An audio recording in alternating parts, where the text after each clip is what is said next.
지금까지 로마서의 말씀이 은혜로운 것은 사실이겠습니다만, 그러나 분위기는 결코 가벼운 시간만은 아니었죠. 그도 그럴 것이 처음부터 복음이 시작되는 첫 일성이 하나님의 진노로 시작되는 말씀부터가 결코 우리에게는 그저 편한 마음일 수는 없었습니다.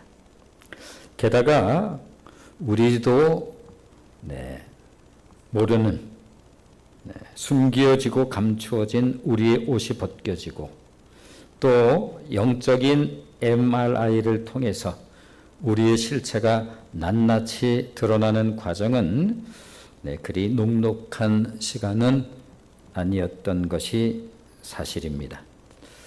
그런데 오늘 들려지는 말씀은 전혀 다른 느낌으로 다가오는 그런 말씀이지요.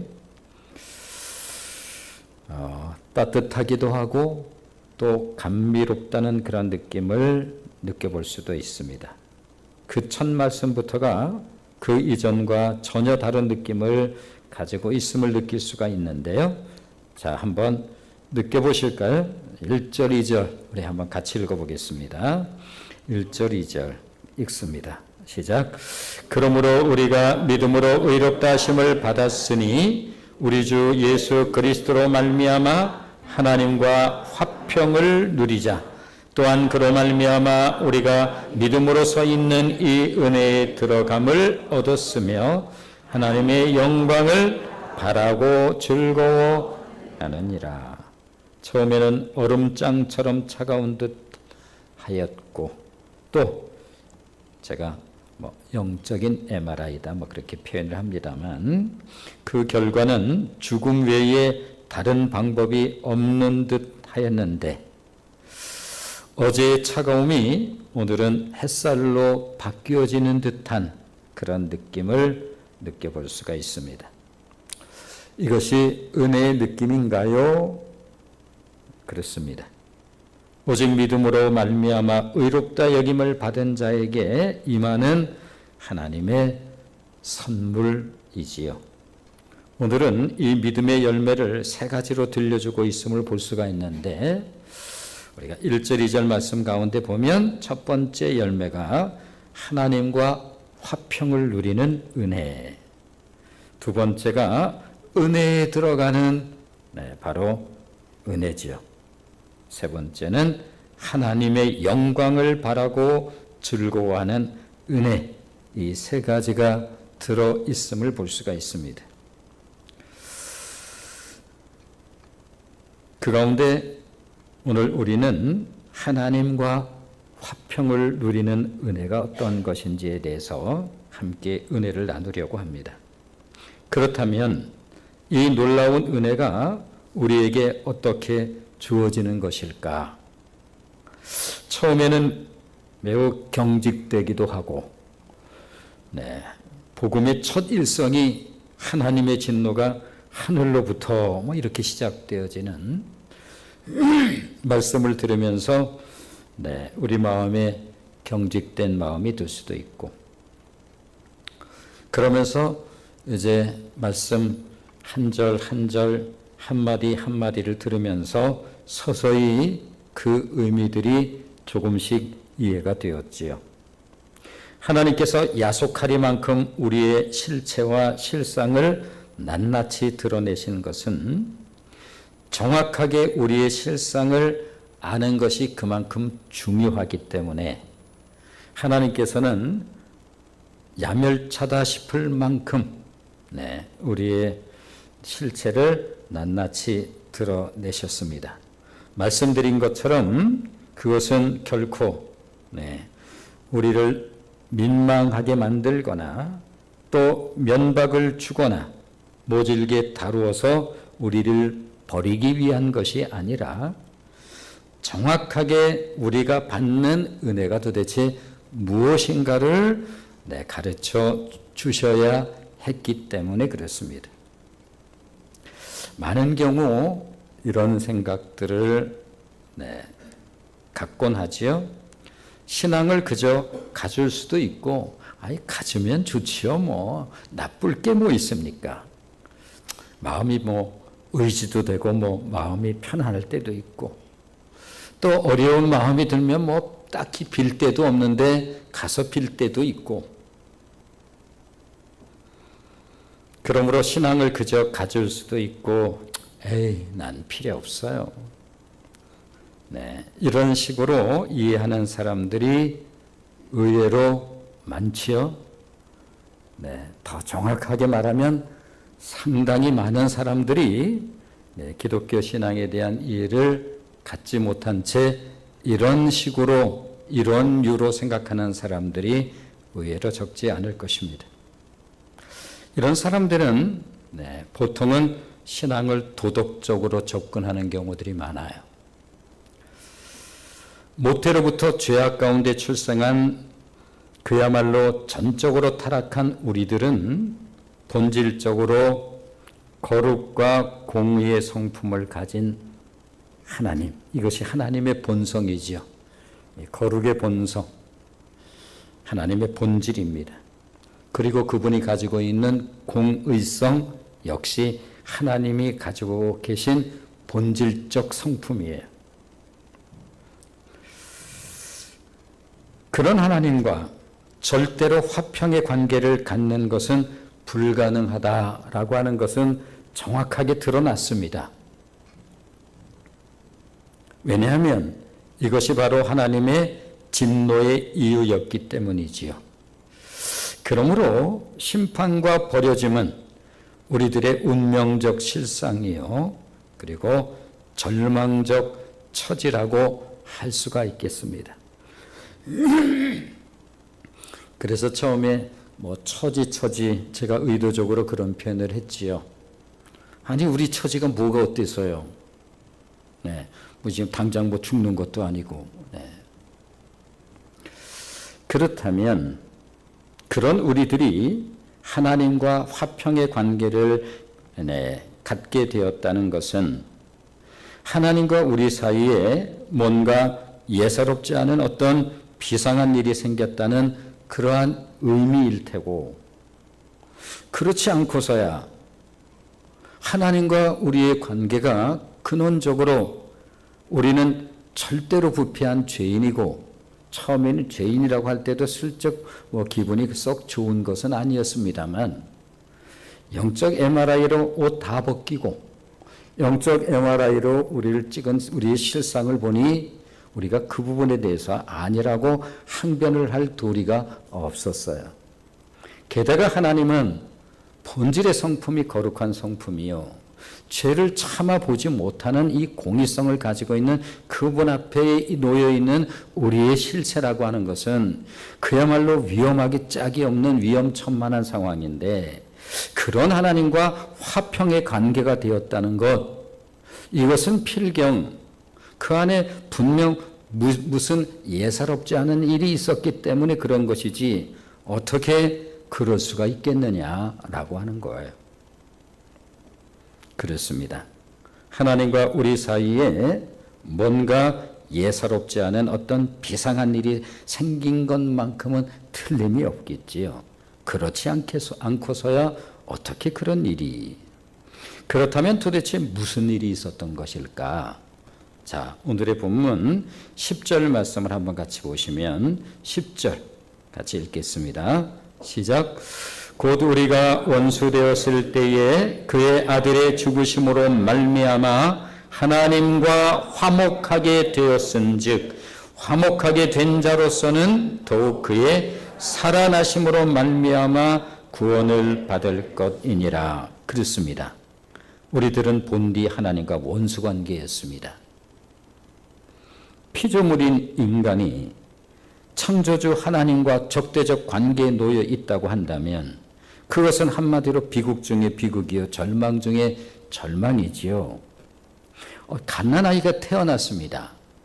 그런데 엄마 아빠하고의 어떤 그 관계가 썩 선관계가 되어 있지 못한 상황에 놓여 있다고 한다면 이 갓난 아기의 앞으로의 삶이라고 하는 것은 뭐 어떻게 되겠어요?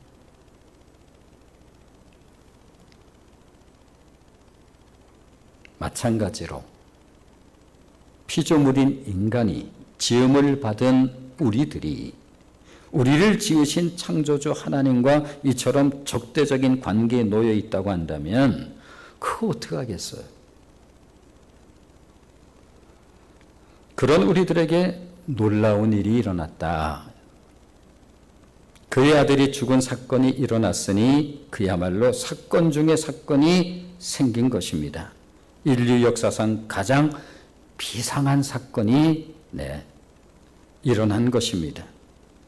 그리고 그 사건은 그냥 죽음이 아니라 속량의 사건, 대속의 사건, 특별한 의미를 가지고 이제 벌어진 사건인데, 값을 지불하신 테텔레스타이의 사건이기에 예수님께서 십자가에 달려서 그 십자가상에서 마지막으로 하신 말씀이 우리가 잘 알고 있는 것처럼 테텔레스타이라고 그렇게 마지막 말씀을 하셨는데, 이것이 상업용어로 값을 지불했다라고 하는 그러한 의미의 말씀이에요. 그러므로 예수님께서 다 이루었다라고 하신 이 말씀은 당신이 십자가에 달리셔야만 되었던 그 목적과 그 뜻을 이제 다 이루었다. 즉 우리의 죄값을 지불하셨다, 이런 뜻이죠.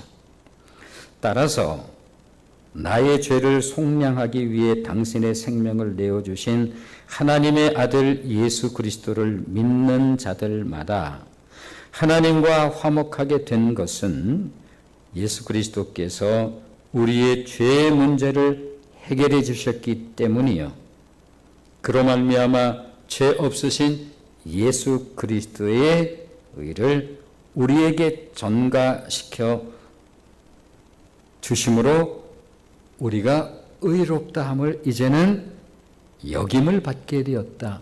불의한 자였는데 하나님의 진노가 그냥 이제 달려드는 그러한 처지에 있었는데, 이제는 예수 그리스도께서 그 모든 것을 담당하심으로 대속, 구속, 속량 다 값을 치루었다라는 뜻이에요. 그리고 당신의 생명을 내어주심으로 우리에게는 실제로 두 가지 실제적인 부분들이 주어지게 되었는데, 하나는 법적인 부분이요, 하나는 신분적인 부분이에요.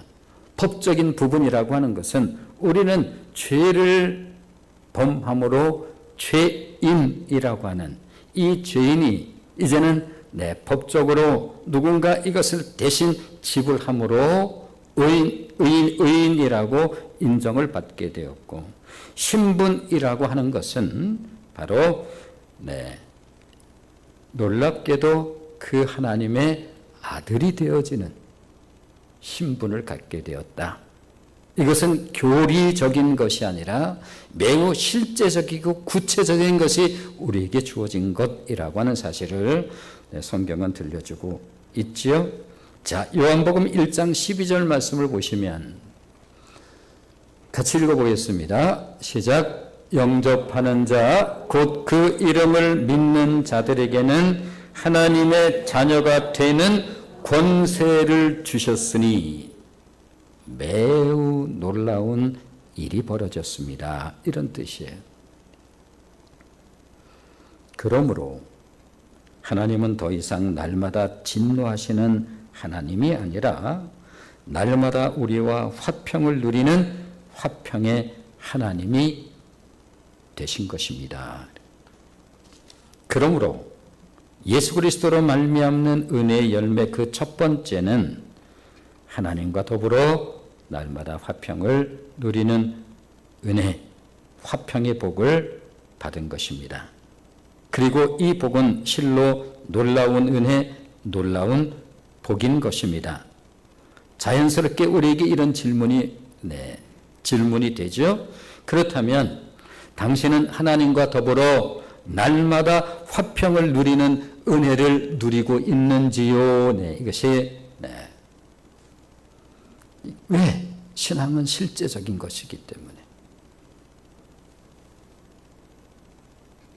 우리에게 복이 어떻게 임하는 것이지요? 네, 복에 대한 지극히 관심을 많은 우리들. 화평과 관련해서 복이 화평과 관련이 있나요? 그렇습니다.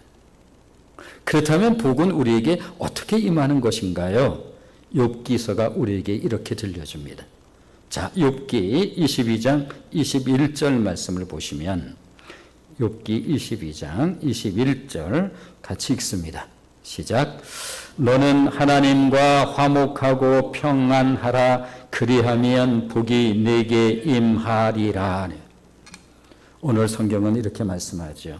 우리가 예수 그리스도로 말미암아 하나님과 원수되었던 그 관계에서 이제는 하나님과 화목하게 되었을 뿐만 아니라 그 화목 안에는 이젠 죄인이 의인으로 그리고 신분의 변화가 있어서 하나님의 자녀, 하나님의 아들이 되는 권세를 받았습니다. 그렇다면 오늘 본문을 통해서 우리에게 이렇게 질문하죠. 그렇다고 한다면 당신은 날마다 하나님과 더불어 화평의 은혜를 누리고 있습니까?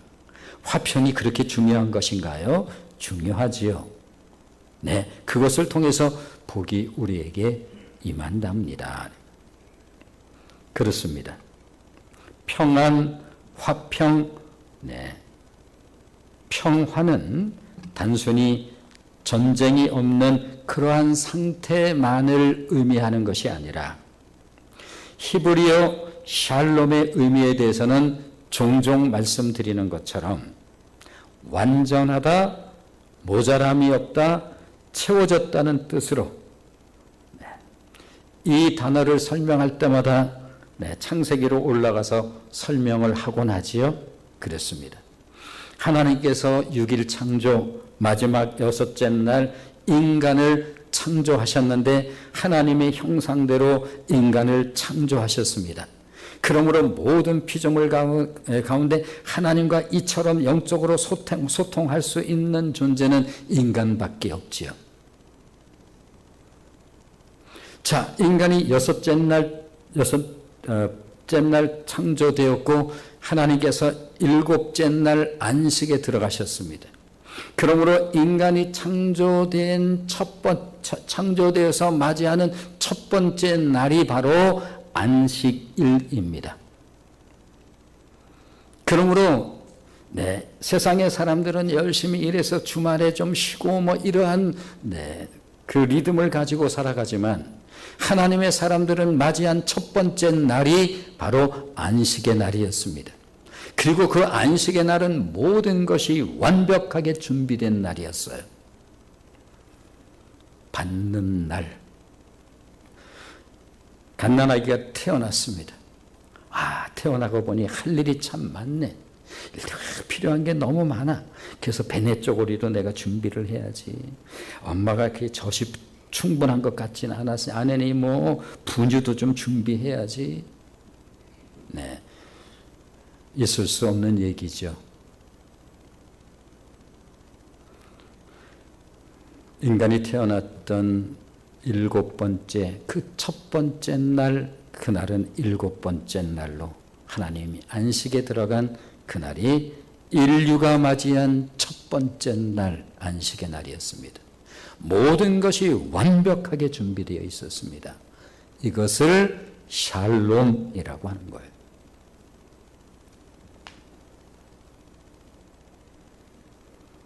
그러므로 우리는 예수 그리스도를 통해서 그 샬롬의 은총을 받은 거예요.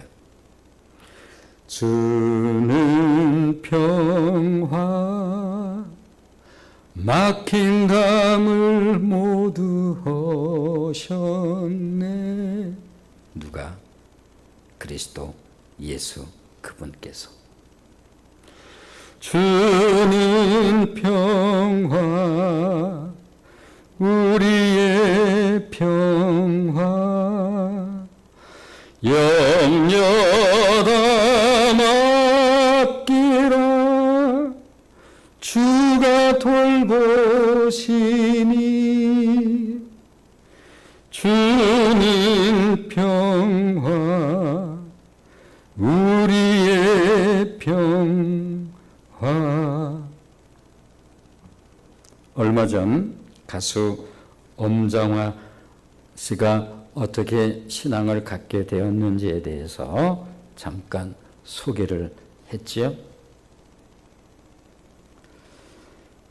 아버지가 일찍 세상을 떠나고 일남 삼녀를 28살부터 혼자 키워야 했던 그녀의 엄마, 엄정화 씨의 엄마는 이렇게 그야말로 청상 과부였습니다.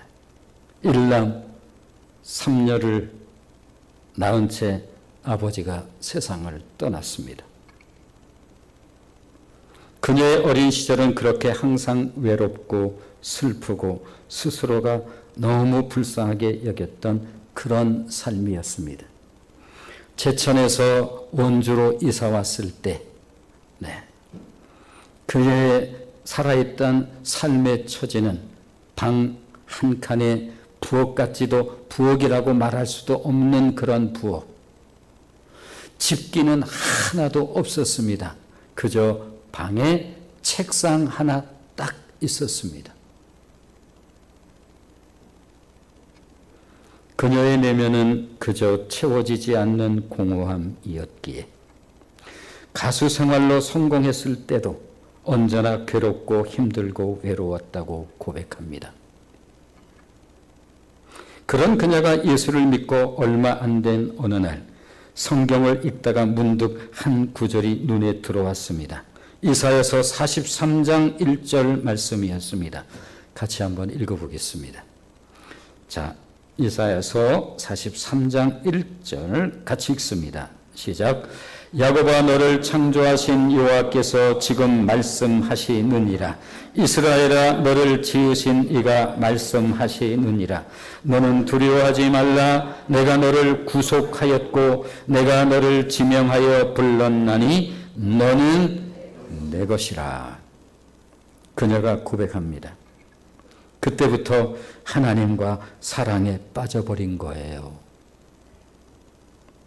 교회에 다니기 시작하면서 1년 동안 예배 드리려고 앉으면 눈물이 어디서 그렇게 나오는지 그녀의 표현 그대로 하면 예배 드릴 때마다 그렇게 예배를 드렸습니다. 하나님이 내 마음에 와 계시는구나. 그녀는 그렇게 하나님과 화평을 누릴 수 있었던 것입니다. 이 하나님과의 화평이에요.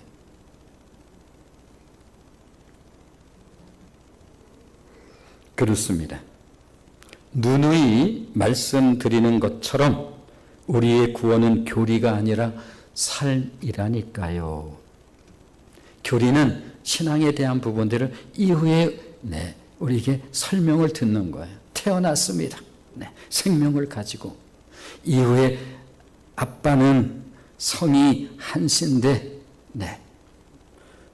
또 이러한 어머니는 또 성이 장신데 성이 베풀 장신데 이렇게 후에 그렇게 그런 가운데서 네가 태어난 거야. 교리로 태어난 것이 아니라 생명을 받은 이후에 예수 그리스도 그분을 알게 된 거죠. 그분의 사랑이 얼마나 놀랍고 귀한 것인지 처음에 잘 몰랐어요. 그냥 그런가 보다 말을 하니. 그런데 그럼에도 불구하고 이 은혜의 누림이 잘 안 되는 그리스도인이 있을 수 있지요.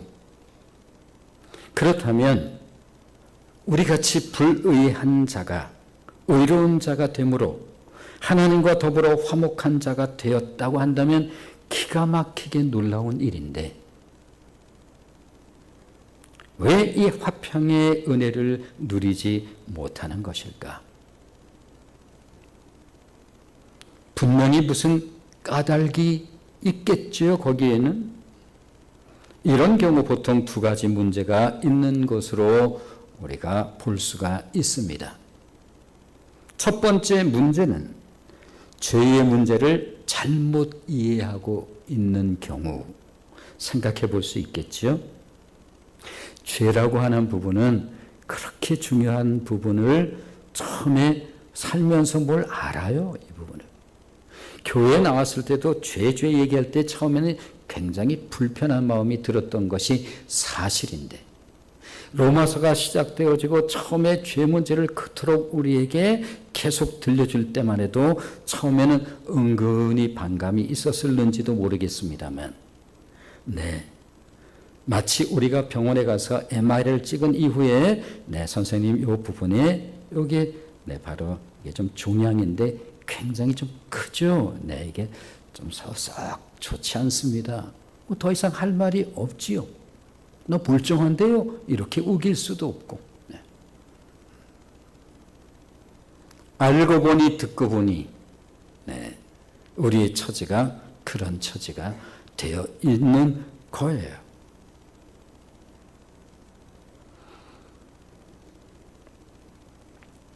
그러므로 죄의 문제를 바르게 이해하는 것은 매우 중요한 일이지요. 그러기에 하나님께서 그토록 우리에게 불편하게 우리의 옷을 다 벗기셨고 우리의 부분들에 대한 실체를 정확히 보여주신 것은 하나님께서 우리를 괴롭히시고자 하는 그런 뜻이 아니라 그래야 너희가 받은 은혜가 이런 거야.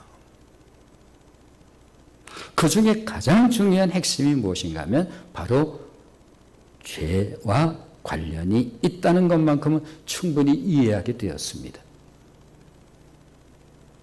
그런데 불의한 자에서 의로운 자로 그것도 하나님의 자녀가 되었다라고 하는 이 말씀도 들었는데 왜 하나님과 더불어 날마다 화평을 누리지 못하는 것일까? 어떤 자매에게 있어서는 교회 나가서 예배를 드리기 시작하면서 밑도 끝도 없이 교회에 가서 예배 드리려고 앉기만 하면 그 멈출 수 없는 눈물이 끝없이 쏟아지는데 자신도 모르는 거죠. 이렇게 울면서.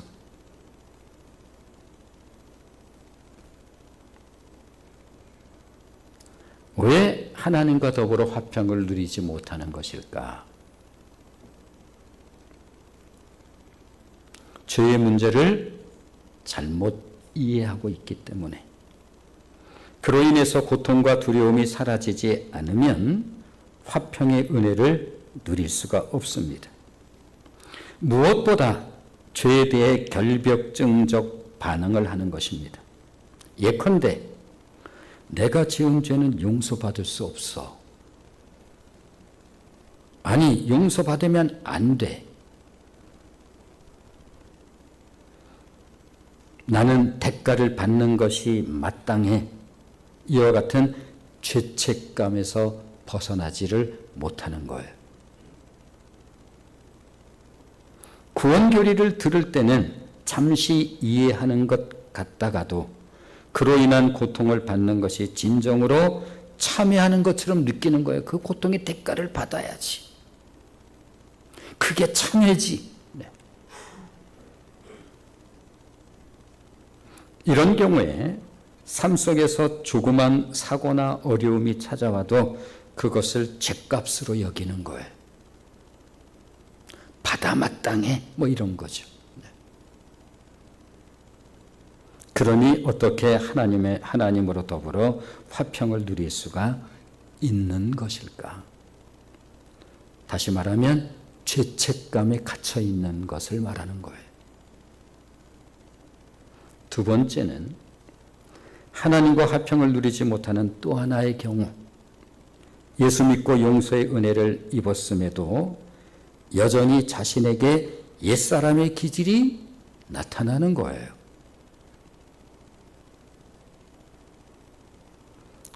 이것 또한 일종의 결벽증이라고 말할 수가 있는데, 예수 믿음으로 죄 용서함을 받았고 하나님의 자녀가 되는 은혜를 입었다는 그 사실이 인정을 해요. 감사하고. 이제는 내가 새롭고 변화된 삶을 살 거야.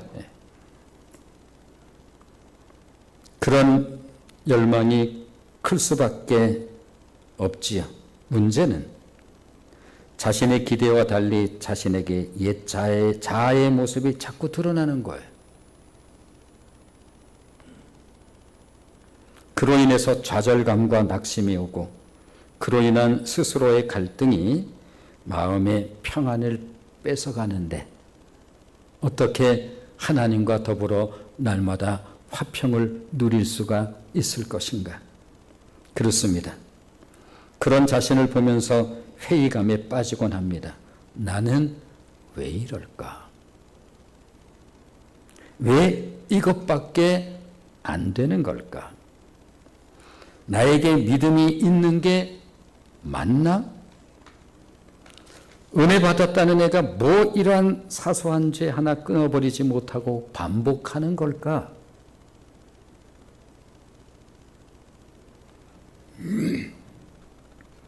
이런 경우 신앙 무용론에 떨어질 위험마저 있지요. 신앙 다 필요 없는 거 아니야? 그러니 이런 마음으로 하나님과 화평의 은혜를 누리기가 얼마나 어렵겠느냐라고 하는 거예요. 오히려 더 우울해졌어, 내가.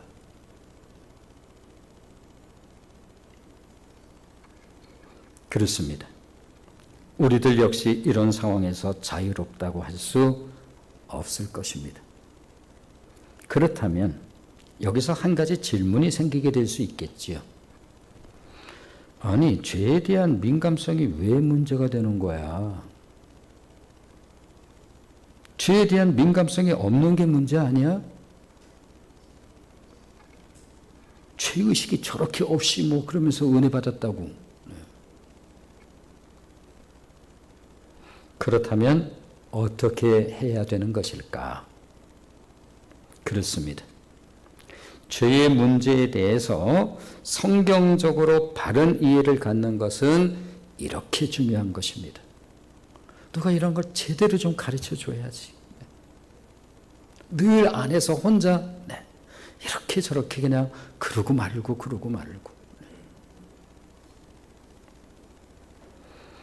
자, 다시 한번 생각해 봅니다. 처음부터 하나님은 우리가 완전하고 흠이 없어서 우리를 의인으로 여겨주신 게 아니에요. 우리를 너무나 잘 알고 계시죠. 따라서 우리의 행위로 구원받을 수 없는 이유가 바로 여기에 있어요. 하나님은 알고 계셔요. 우리가 행위로 절대 구원받을 수 없는 존재라고 하는 사실을. 우리의 의로 구원받을 수 없음에 대해서는 이미 앞에서 누누이 우리가 듣고 또 들었습니다. 아예 자랑하지 못하게. 또 자랑의 기질은 얼마나 우리에게 있는지.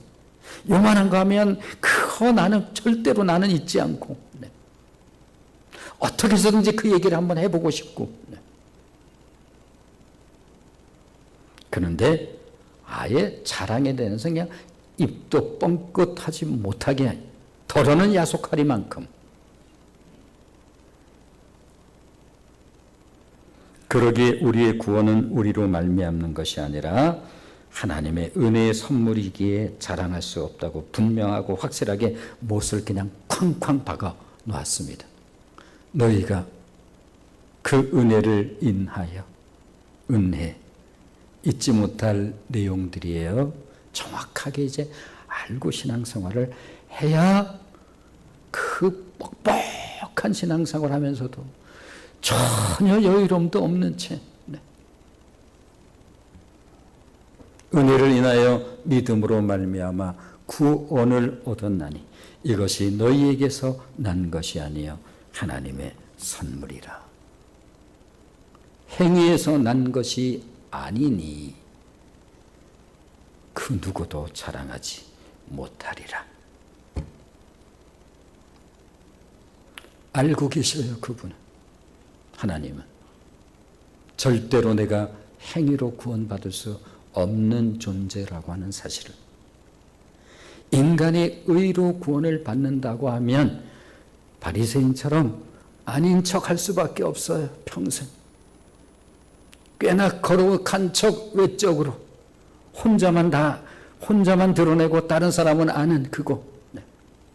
성경은 그것을 외식이라고 하지요. 말투를 좀 거룩하게 해본다고 거룩한 것이 아니랍니다. 우리 하나님은 말투로 거룩하구나 이렇게 듣는 하나님이 아니죠. 왜? 우리의 본질까지 알고 계시니까.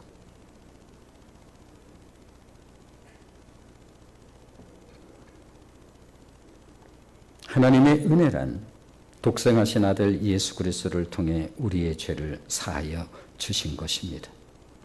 여기에서 우리의 죄라고 하는 것은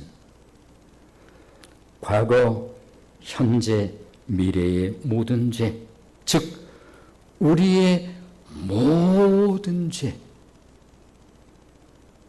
털어는 기억도 안 나는 죄,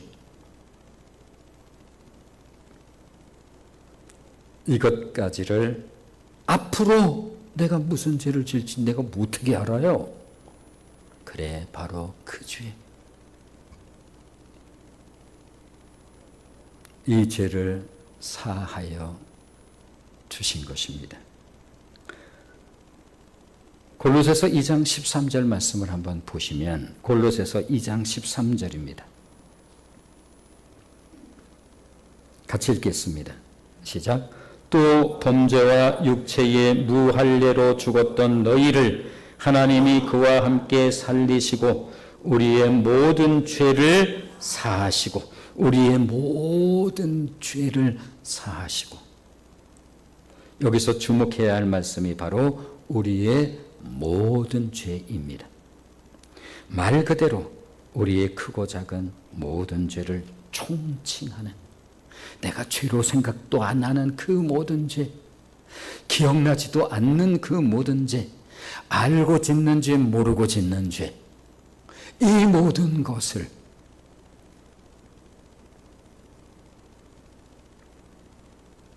우리들이 과거에 지은 죄, 그리고 지금 현재 알고 모르게 지은 죄, 그리고 미래에 지을 수 있는 죄까지를 포함하고 있는 것입니다.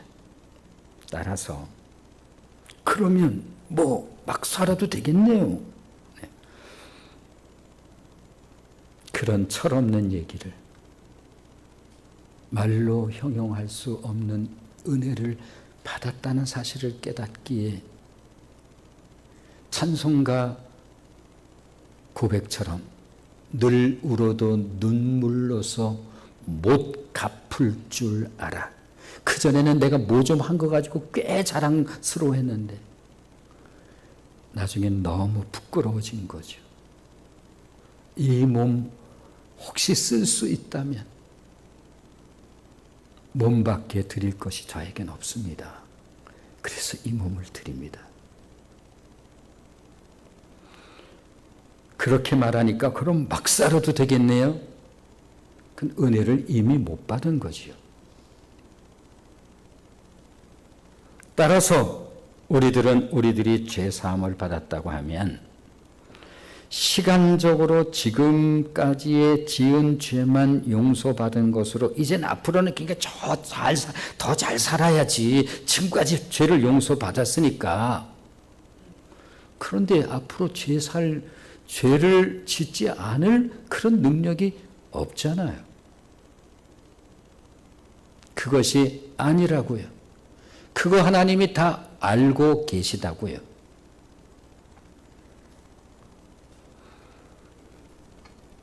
하나님은, 그러니까 하나님을 잘 아는 게 또 중요하겠죠. 하나님은 초월하신 하나님, 영원이신 하나님, 무시간대에 계신 하나님. 우리는 그래서 과거, 현재, 미래라고 하는 시제 속에 갇혀서 살아가고 시간과 공간의 지배를 받는 존재이지만 우리 하나님은 초월하신 하나님이시요 전능하신 그 하나님은 무시간대에 계신 하나님, 영원이신 하나님이시기에 우리처럼 과거, 현재, 미래라고 하는 그것을 지배받는 분이 아니라고요. 그래서 에베소서를 읽다가 만세전에 창세전에 우리를 선택하시고, 야 무슨 내가 태어나지도 않은 있지도 않을 때 나를 선택했다고? 네, 하루가 1000년 같고 1000년이 하루 같다고 성경이 그렇게 말씀하시는 무시간대 속에 계신 하나님은 우리처럼 과거, 현재, 미래에 갇혀있는 그런 분이 아니랍니다. 아시나요?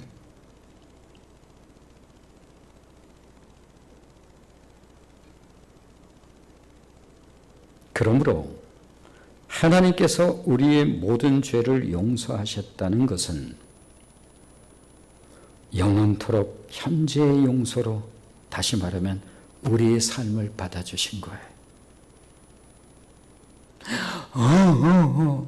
밑도 끝도 없는 성령께서 그녀와 함께 하셨지. 자리에 앉기만 하면. 그리고 이 사랑을 하나씩 하나씩 알아가는 거죠.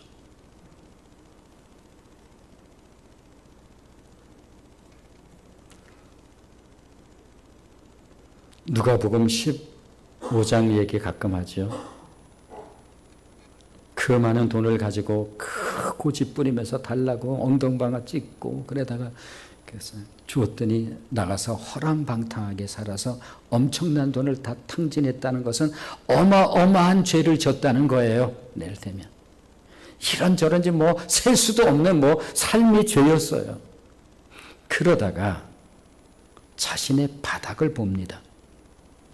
돼지나 먹는 쥐엄 열매도 못 먹는 상황에 떨어진 자신. 그러므로 신앙생활을 바르게 하기 위해서는 반드시 우리에게 주어지는 은혜가 있어야 되는데 나의 바닥을 보는 거예요. 굉장한 은혜예요. 그래야지 이상한 신앙생활을 안 해요. 거드름 피우는 신앙생활, 꽤 뭐 하는 것 같은 신앙생활, 그런 신앙생활을 할 수가 없어요. 그게 기가 막힌 은혜이기에 다윗이 하나님을 엄청 사랑했고 하나님께서 다윗을 본이 내 마음에 합한 자라고 여겼는데 다윗이 흠이 없어서 하나님 마음에 합한 자로 여겨졌겠냐고요? 네. 하나님께서 다윗의 바닥을 보여주셨죠. 이게 너잖아. 다윗이 자신의 바닥을 알아요. 하나님, 모태중 죄악 가운데 태어났습니다. 그러니 나에게 선이 있겠습니까? 하나님의 긍휼이 없으면 나는, 그러니 제발 성령이 나를 떠나지 않게 해주세요. 신앙의 본질 알아야지요. 그래야지 이상한 신앙생활들을 안 해요.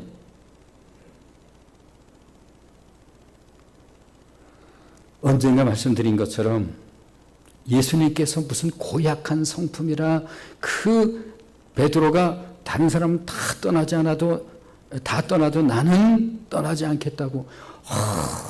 그냥 말이라도 너무 고마워. 네. 아니 이렇게 할 만한 것인데 새벽닭 울기 전에 네가 나를 3번 부인하리라. 아니 어떻게 그냥 세상 사람도 그런 말은 안 하겠다. 바닥을 보여주는 거예요. 정말 귀한 은혜죠.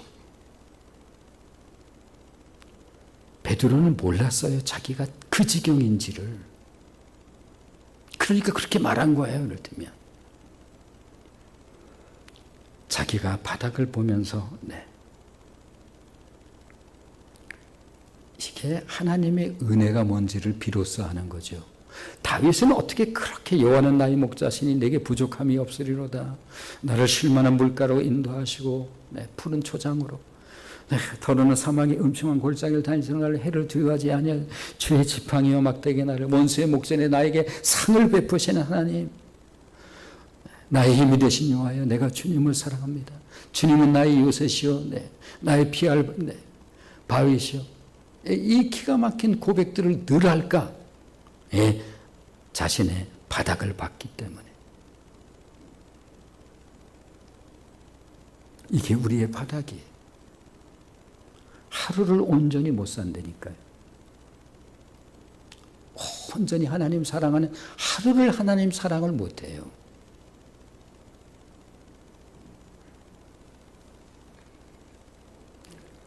그렇다면 하나님께서 죄를 용서하신다는 의미가 뭘까?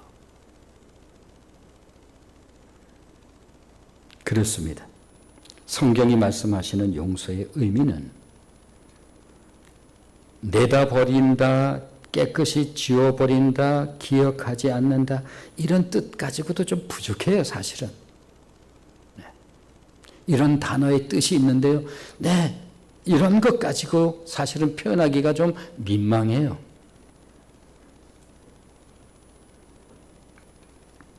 시편 103편 12절 말씀을 보시면 시편 103편 12절입니다. 시편 103편 12절 같이 읽겠습니다. 시작. 동이 서에서 먼 것 같이 우리의 죄과를 우리에게서 멀리 옮기셨으며, 죄과라고 하는 것 성경 공부하면서 들으셨죠? 죄책과 죄과, 죄에 따라오는 반드시 죄책감은 시간이 지나면서 조금씩 사라질 수가 있어요. 죄과는 절대로 사라지지 않는 그 죄과를 우리에게서 멀리 옮기셨다. 하나님께서 우리의 죄를 내다버리셨는데 그것을 내가 다시 끌어안고 있다고 한다면, 에레미야 31장 34절 하반절을 한번 읽어보겠습니다. 네, 밝게 보이는 부분 같이 읽습니다. 시작. 내가 그들의 악행을 사하고 다시는 그 죄를 기억하지 아니하리라. 여호와의 말씀이니라.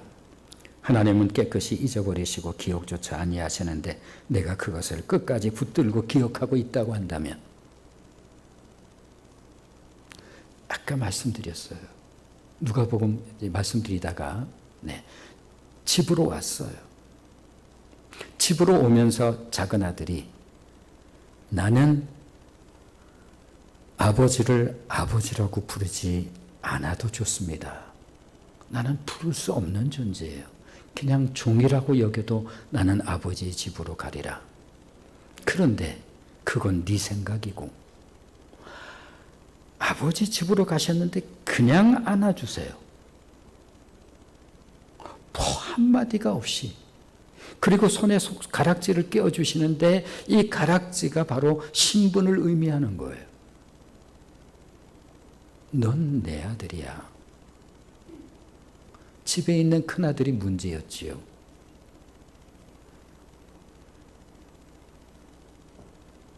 그렇습니다. 만일 이처럼 깨끗하게 지워버린 우리들의 모든 죄를 내가 그것을 다시 기억하며 끌어안고 있다고 한다면 하나님이 어떻게 보실까?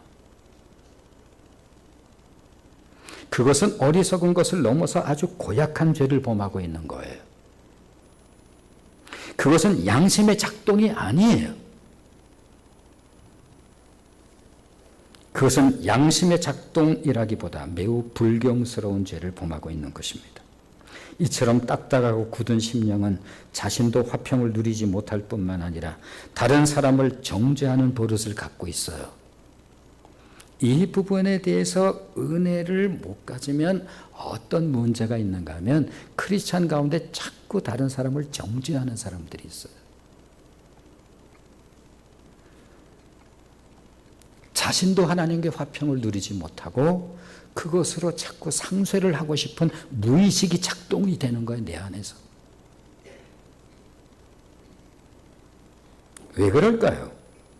그렇습니다. 은혜가 있을 자리에 여전히 자기 의가 그 자리를 차지하고 있기 때문에 그래요.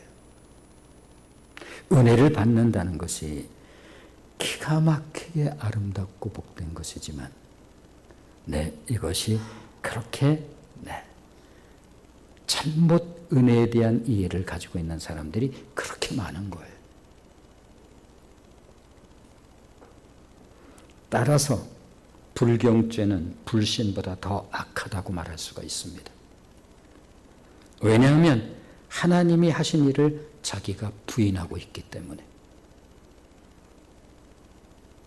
그러므로 하나님이 예수님에게 죄값을 물으셨다는 것은 죄에 관한 한 절대로 우리에게 묻지 않으신다는 뜻이에요. 그러면 우리는 아무것도 아니네요. 이를테면 그런 철없는 생각을 하면 그건 아직도 뭘 모르는 거죠. 그것을 주님이 감당을 하셨구나. 우리에게 묻지 아니하시고 예수 그리스도에게 끊임없이 예수 그리스도에게 물으신 거예요. 그러니 그 은혜를 뭘로 말할 수 있겠느냐라고 하는 거예요. 뭘 하면 갚을 수 있을 것 같아요. 뭘 열심히 했으니까 그것은 욕되게 하는 거라니까요. 신앙을 잘못 가지면 이와 같은 신앙을 정말 많이 하게 돼 있어요.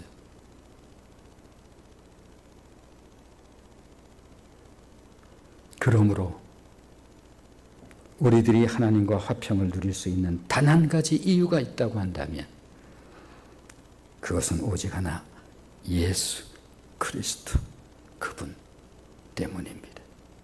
이게 여기서 살아있어야 되는 거예요.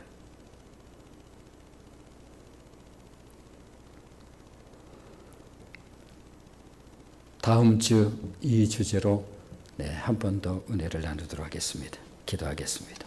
자비로